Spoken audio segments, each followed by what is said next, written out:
Well, tá ceolchuireann anna himbúla fad chur le céalach in nacht. The curtain is coming down at the end of an eventful year here in Limerick City, the first national city of culture. A lot of Limerick revolves around sport. A lot of our weekends and a lot of our social lives revolved around sport, and it was brilliant for that to change.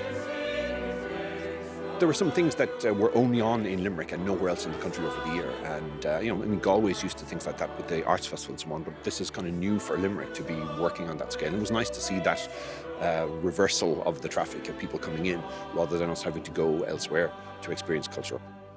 The heart makes the songs beat. Marion leis an RTE Concert Orchestra tá ceoltóirí cosúla Brian Kennedy agus Noirín Ní Riain in our hÉireann agus ceoltóirí óga tradiisiúnta na tíre take le céile freisin. Some real trad musician high flyers here this evening, not least Padraig Keane, TG4 Young Tradition Musician of the Year. Tommy then seo site I gart lár Chathair Luimnigh Ilónanrí here in Kings Island, the medieval heart of Limerick City, just about to go into this magnificent 12th century medieval cathedral of St. Mary's.